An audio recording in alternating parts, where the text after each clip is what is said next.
사단은 우리를 포로로 잡고 있고 인질을 잡고 있는데 어떤 돈도 이거를 해결 못했습니다. 세상 범인은 아무리 심한 범인이라도 돈만 갖다 주면 세상의 범인들은 어떤 인질들이라도 다 풀어주고 어떤 묶인 사람이라도 다 풀어주는 것이 우리가 알고 있는데, 사단은 어떤 돈을 갖다 주더라도 묶고 잡고 인질을 잡고 있던 우리를 풀어주지 못한다고 성경에 나왔습니다. 그래서 우리 경우에는 사단의 왕, 사단에게 종으로 잡혀 있었는데 하나님께서 우리의 몸값을 돈으로 지불하지 않으시고 은과 은으로 안 되고 대신 당신의 아들을 죽이셔서 그 생명으로 그 피로 우리의 몸값을 지불하셨다고 우리에게 베드로전서 1장 18절부터 19절 말씀하고 있습니다. 제가 여러분을 잠시 읽어드릴게요. 이건 참으로 여러분이 기억하셔야 돼요. 얼마큼 하나님이 우리를 향해서 이런 사랑을 베푸셨는가. 베드로전서 1장 18절과 19절.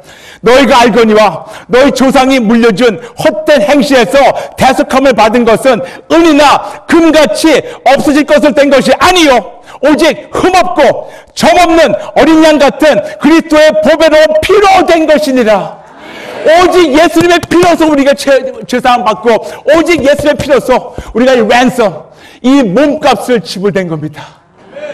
그래서 히브리서 9장 12절, 염소와 송아지의 피로 아니하고 오직 자기의 피로 영원한 숙제를 이루셨다고 우리에게 말씀하고 있습니다. 오직 하나님의 아들이신 예수님의 피값으로 우리의 몸값이 완불됐습니다. 오직 죄 없는 하나님의 아들이신 예수님의 피값으로 나 같은, 여러분 같은, 우리 같은 아무 쓸모없는 버러지 같은 인간들이 귀하신 예수님의 피값으로 우리가 맞받게 된 겁니다. 세상 왕에게 노예로 잡혀있던 우리가 이제는 예수님의 피값으로 다 완불되고 자유를 얻게 됐습니다. 이것은 구약에서 얘기하는 것처럼 그냥 죄를 덮는 것이 아닙니다. 완전히 씻어버리고 흔적도 없애버리시는 것. 이것이 바로 하나님의 엄청난 은혜며, 그렇기 때문에 우리에게 히브리서 9장 12절 염소와 송아지의 피로 아니하고 오직 자기의 피로 영원한 속전을 이루셨다고 우리에게 말씀하고 있습니다. 그래서 우리의 죄와 저주와 사망과 질병의 노예를 붙잡혔던 우리가 이제 예수님의 피값으로 자유되고 구원됐고 하나님과 하나 된 것입니다. 이것은 거저된 것이 아닙니다. 우리가 볼 때는 그냥 교회 나와가지고 교회에서 그냥 거저 얻은 구원이라고 생각하고 있습니다. 너무나 우리는 값싼 너무나 값싼 이런 구원을 얘기했는데, 여러분 절대로 값싼 은혜가 아닙니다. 값싼 구원이 아닙니다. 여기에는 하나님의 아들의 생명이 담겨 있습니다. 얼마나 비싼 구원입니까? 우리 하나님은 너무나 좋으신 하나님이시기 때문에 여기서 끝나지 않고 이것도 족한데 이것도 만족하고 이것도 너무나 정말 과분한데 여기서 끝나지 않아서 여기다 주시기 원하십니다. 왜냐? 예수의 피 안에는 엄청난 하나님의 은혜가 담겨 있습니다. 레위기 17장 11절, 피에 생명이 있다고 말씀하고 있습니다. There's life in the blood. 피에 생명이 있습니다. 그렇다면 예수님은 하나님이십니다. 그러므로 십자가에서 흘리신 예수님의 피에는 무엇이 담겨 있을까요? 예수님은 하나님이시기 때문에 그분의 피 안에는 모든 것을 가능케 하시는 창조주 하나님의 생명이 담겨 있습니다. 피에 생명이 있는데 짐승의 피가 아니고 사람의 피가 아니고 하나님의 피이기 때문에 하나님의 피 안에는 모든 것을 가능케 하시는 전지전능 무소부재 영원 불변하시는 그 엄청난 하나님의 그 피, 그 하나의 피 안에는 그분의 모든 능력이 담겨 있습니다. 그러므로 전능하신 하나님의 생명이 담겨있고 모든 걸 가능케 하시는 전능하신 하나님의 새 생명력이 담겨있고 모든 걸 이기시는 생명이 담겨있고 불가능을 가능케 하시는 하나님의 생명이 담겨있고 그리고 그 안에는 죽은 자도 살리는 하나님의 생명력이 담겨있습니다. 그러므로 예수의 피 안에는 하나님의 생명력이 있고 하나님의 전능하신 능력이 있고 모든 걸 가능케 하시는 하나님의 능력이 있고 어떤 깨진 것도 어떤 어려운 것도 어떤 묶여있는 것도 어떤 질병도 이기시는 하나님의 놀라운 초자연적 능력이 담겨 있습니다. 그러므로 죄인인 우리가 이제 비로소 예수를 믿고 예수의 피해를 인정하며 그 공로를 인정하며 십자가 보고 무너질 때마다 그리고 회개할 때마다 우리는 비로소 창조주 하나님의 생명이 담긴 피로 씻김 받습니다. 그 다음에 그걸 끝나는 게 아니고 체험받습니다.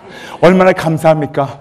우리가 구약에는 그냥 우리의 죄를 그냥 덮는 거로 끝났는데, 이제는 예수님께서 단방 한 번에 끝내신 바람에 이제는 우리가 그분의 공로를 의지하고 하나님 앞에 무릎 꿇고 회개할 때마다 하나님께서 그때 흘리신 피가 지금도 생생하게 살아있어가지고, 하나님은 예수님은 어제와 오늘과 영원토록 동일하시기 때문에 그때 한번 2000년 전에 30살 먹은 그 청년의 흘린 피가 영원토록 모든 죄를 다 덮으시기 때문에 그 앞에 나가서 회개하는 자마다 하나님 우리의 죄를 완전히 깨끗이 덮으시고, 물론이지만 깨끗이 씻으시고 그로 끝나는 것이 아니고, 그분 안에는 하나님의 생명이 있기 때문에 우리는 완전히 영과 혼과 육을 하나님의 생명으로 채워주십니다.